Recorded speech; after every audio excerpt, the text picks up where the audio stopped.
Hi friends and my dear student, आप सभी लोगों का unique classes by Shipra Mishra में स्वागत है। आज की क्लास प्रोनाउन के ऊपर रहेगी।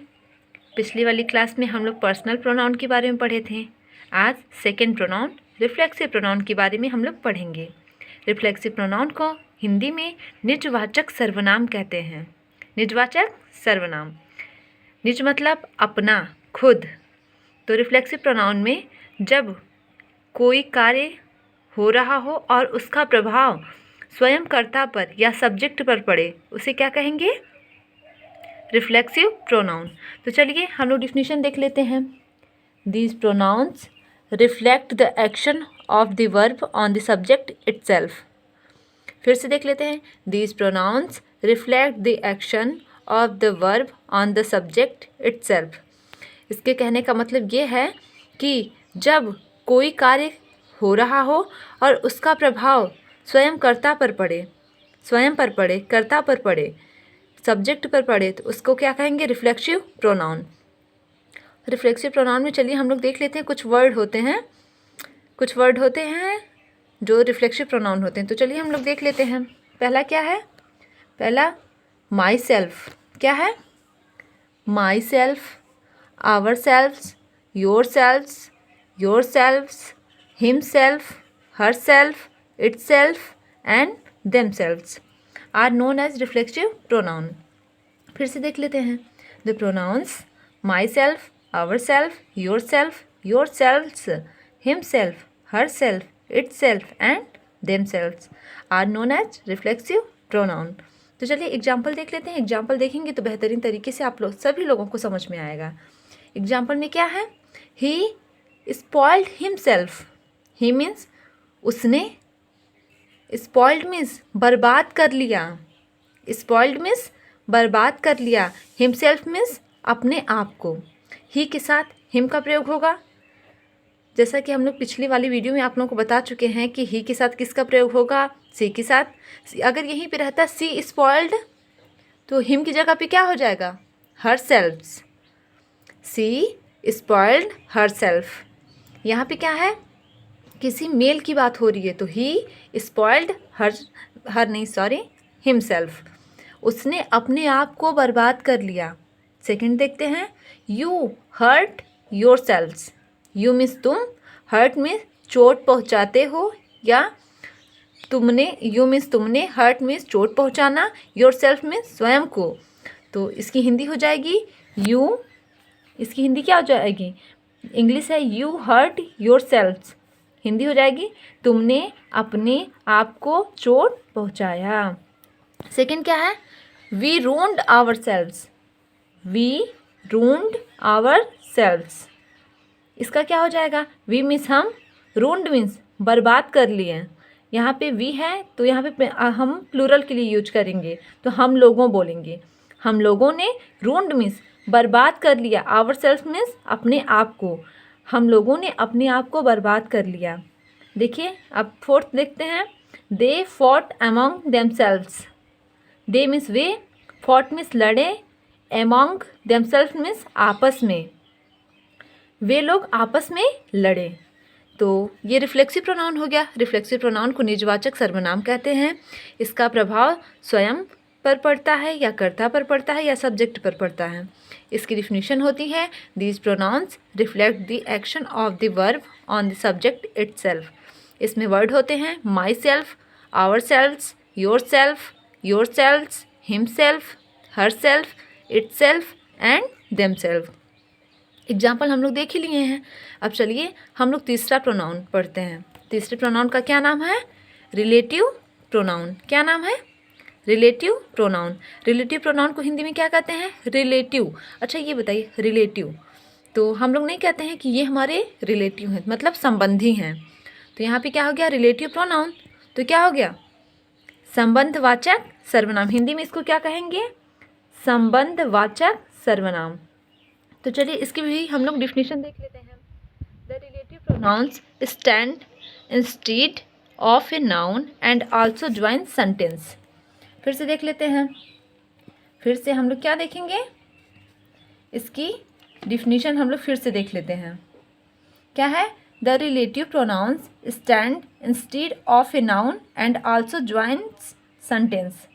इसका मतलब ये होता है हिंदी में कि नाउन के स्थान पर आकर के जो नाउन को रिपीट ना करे, नाउन को रिपीट ना होने दे, ये दो वाक्यों को जोड़ दे, ऐसे प्रोनाउन को रिलेटिव प्रोनाउन कहते हैं। जैसे आगे हम लोग देखते हैं कि जब हु, हुम, विच, हुज, दैट नाउन के स्थान पर आकर के नाउन्स की रिपीटेशन नहीं होने दें और ये दो सेंटेंस को जोड़ दें, तब ये क्या हो जाएंगे? Relative pronoun. तो यहाँ पे अगर आप लोगों को नहीं समझ में आया होगा तो आगे जब हम एग्जाम्पल अभी पढ़ाएंगे अच्छे तरीके से समझ में आ जाएगा। लेकिन आप सभी लोग इसको नोट कर लीजिए कि the relative pronouns stand instead of a noun and also join sentence. इसमें क्या होगा? जब whom, who, which, whose, that noun के स्थान पर आकर के नाउन की रिपीटेशन नहीं होने दें और ये दो सेंटेंस को जोड़ दें, तब ये रिलेटिव प्रोनाउन हो जाएगा। तो चलिए हम लोग एग्जाम्पल देख लेते हैं। एग्जाम्पल इसका है कि the lady who is pink sari is my mother. अब देखिए यहाँ पे रिलेशन की बात हो रही है। यहाँ जैसे कि हम लोग जब देखते हैं व्हाट, हु, विच, हुम, तो हम लोग के माइंड में ये आ जाता है कि ये तो इंट्रोगेटिव वर्ड है, प्रश्नवाचक शब्द हैं। लेकिन ऐसा नहीं है। जब किसी सेंटेंस के बीच में अगर ये आ रहा है और उसके साथ हम नाउन, उसके आगे हम नाउन का यूज करते हैं, तो ये हो जाएगा रिलेटिव प्रोनाउन। तो चलिए देख लेते हैं कि the lady who is in pink sari is my mother. The lady, lady means महिला, हु मीन्स जो, is in pink sari in my mother, जो गुलाबी साड़ी पहनी है, जो गुलाबी साड़ी में है, वह मेरी माँ है। तो यहाँ पे हु का अर्थ क्या हुआ? जो। तो रिलेशन को जोड़ा जा रहा है ना कि जो पिंक साड़ी पहनी है वो या जो पिंक साड़ी में है वो मेरी माँ है। The milk which is pure is useful for health. The milk which is pure, milk कैसा मिल्क? जो मिल्क प्योर होता है, शुद्ध होता है, वह हमारे हेल्थ के लिए यूजफुल मीन्स लाभदायक है। यूजफुल मीन्स क्या होगा? लाभदायक है। तो चलिए हम लोग आगे देखते हैं। This is the boy whom all love. यह वही लड़का है जिससे सभी प्यार करते हैं। होम मीन्स जिससे, ऑल लव में सभी प्यार करते हैं। Take any pen that you like. Take means ले लो, एनी पेन कोई भी पेन। Take any pen that you like, कोई भी पेन ले लो जिसे तुम पसंद करते हो, या जो पेन तुम पसंद करते हो इसमें से कोई भी ले लो। तो ये देख लेते हैं हम नीचे क्या है। The iron whose colour is white is from Africa. लोहा जो वाइट कलर का है, या आयरन जो वाइट कलर का है, वह कहाँ से है? अफ्रीका से है। तो आप लोगों को ये समझ में आया होगा कि रिलेटिव प्रोनाउन, अगर नाउन क्या दिया है कि रिलेटिव प्रोनाउन नाउन के स्थान पर आकर के नाउन्स की रिपीटेशन ना होने दें, ये दो सेंटेंस को जोड़ दें, तब ये रिलेटिव प्रोनाउन हो जाते हैं। तो शायद ये रिलेटिव प्रोनाउन आप लोगों को समझ में आया होगा। चलिए आगे देखते हैं। Distributive pronoun. डिस्ट्रीब्यूटिव प्रोनाउन इसको क्या कहते हैं हिंदी में? व्यष्टिवाचक सर्वनाम। तो इसकी भी डिफिनेशन देख लेते हैं। When each, either and neither are used as pronouns they are called distributive pronoun. क्या है? फिर से एक बार देख लेते हैं कि which, when, each, either and neither are used as pronouns they are called distributive pronoun. तो चलिए इसकी हिंदी हम लोग देख लेते हैं। हिंदी क्या है? जब ईच, आइदर तथा नाइदर का प्रयोग प्रोनाउन के फॉर्म में होता है तब उसे डिस्ट्रीब्यूटिव प्रोनाउन कहते हैं। इसका प्रयोग दो या दो में से एक को अलग करने के लिए होता है। तो चलिए देख लेते हैं कि एग्जाम्पल क्या है। Each of the boy is laborious. Each of the boy is laborious, इसकी हिंदी क्या हो जाएगी? इसकी हिंदी क्या हो जाएगी? तो चलिए हिंदी भी देख लेते हैं। प्रत्येक लड़का मेहनती है। Each of the boy is laborious.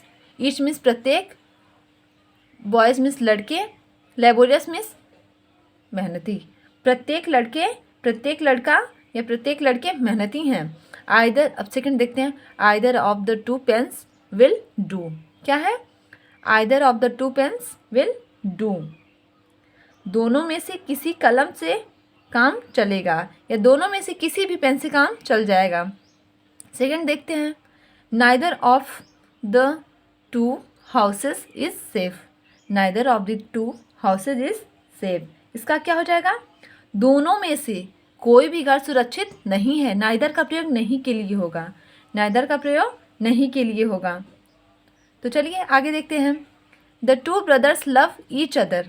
दो भाई एक दूसरे से प्यार करते हैं, दो भाई एक दूसरे से प्यार करते हैं। अब देख लेते हैं, 5 फ्रेंड्स लाइक वन एनदर। क्या है? 5 फ्रेंड्स लाइक वन एनदर, 5 दोस्त एक दूसरे को चाहते हैं। क्या है? कि 5 दोस्त एक दूसरे को चाहते हैं। क्या है? 5 फ्रेंड्स लाइक वन एनदर, पाँचों दोस्त या 5 दोस्त एक दूसरे को चाहते हैं। ये क्या है? अब सेकंड देख लेते हैं, every one of you can do this work. Every one of you can do this work, इसकी हिंदी हो जाएगी, तुम लोगों में से हर कोई इस काम को कर सकता है। एवरीवन, हर कोई इस काम को कर सकता है। तो चलिए हम लोग अब 5वां देख लेते हैं, डिमॉन्स्ट्रेटिव प्रोनाउन। डिमॉन्स्ट्रेटिव प्रोनाउन को संकेतवाचक सर्वनाम कहते हैं। क्या कहते हैं? संकेतवाचक सर्वनाम।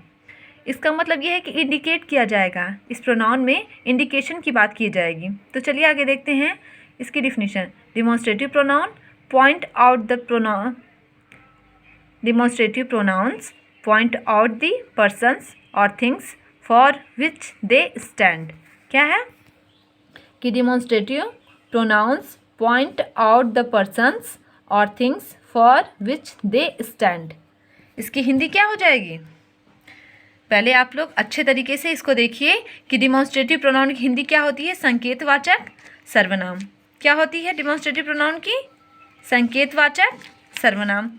और इसकी इंग्लिश में क्या है डिफिनीशन?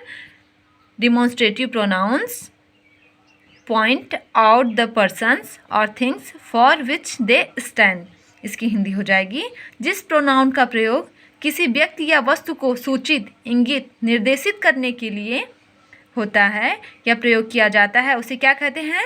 Demonstrative pronoun.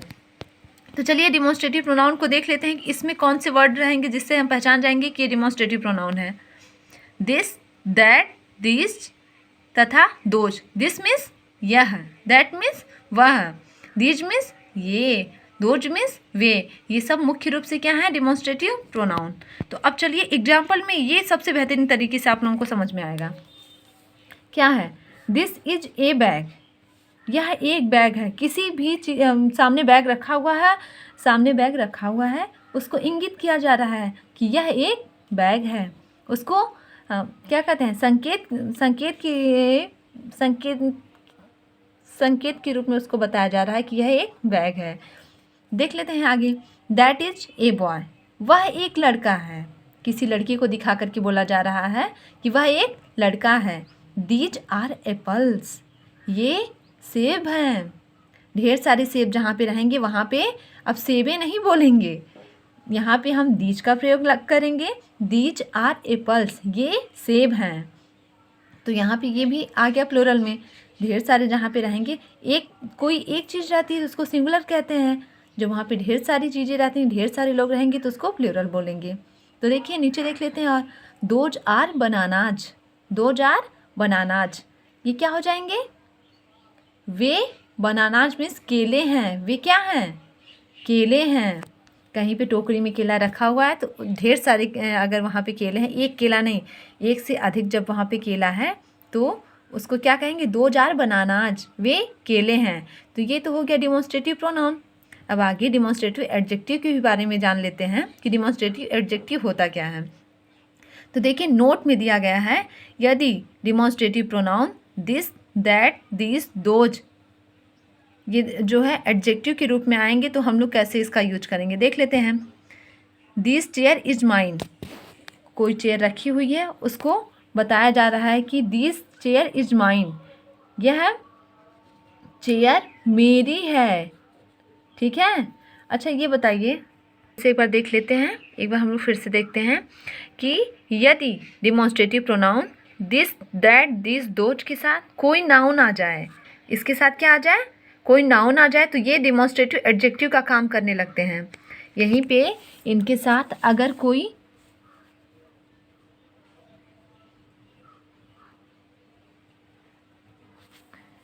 कोई नाउन आ जाए, जैसे कि दिस के साथ चेयर है यहाँ पे नीचे है, तो अगर इसके साथ नाउन आ जाएगा, this, this, that, this, those के साथ अगर नाउन आ जा रहा है तो वो डिमॉन्स्ट्रेटिव एडजेक्टिव हो जाएगा।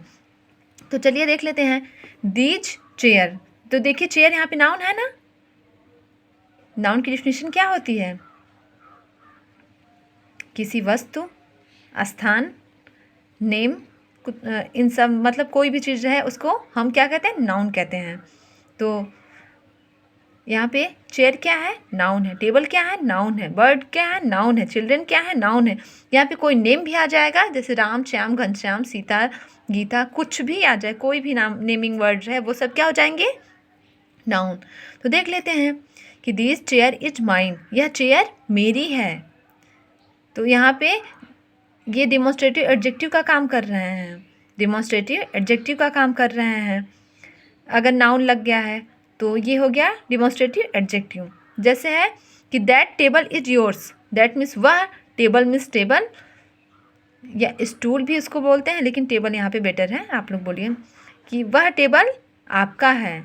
These birds are beautiful, these birds are beautiful, वे जो चिड़ियाँ हैं वे कैसी हैं? सुंदर हैं।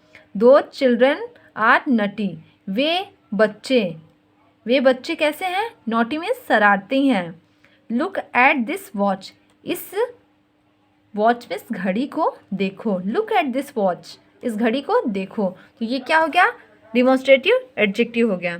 तो शायद आप लोगों को आज की क्लास समझ में आई होगी, पसंद आई होगी। तो आज की क्लास को देखने के बाद या जब आप लोग देखना स्टार्ट करें तभी इस क्लास को लाइक करिए, शेयर करिए और हमारे चैनल को सब्सक्राइब करिए। और हाँ, कमेंट बॉक्स में मैसेज करना ना भूलें। जो भी आपको डाउट है उस डाउट को क्लियर किया जाएगा। प्लीज़ आप लोग कमेंट बॉक्स में मैसेज ज़रूर करिए, क्योंकि हमको पता नहीं रहेगा कि आप लोगों को समझ में आ रहा है कि नहीं आ रहा है। तो यही है कि प्लीज़ आप लोग जो है कमेंट बॉक्स में मैसेज ज़रूर करिए। आप लोगों को ये क्लास कैसी लगी है, समझ में आई कि नहीं आई, और आप लोगों को कितना समझना है या कैसे समझ, हम जब आप लोग कमेंट बॉक्स में मैसेज करेंगे तभी हम जान पाएंगे कि आप लोगों को समझ में आ रही है क्लास की नहीं आ रही है। उसी हिसाब से हम बताएंगे। और तो चलिए आज की क्लास यहीं तक, फिर अब कल मिलते हैं।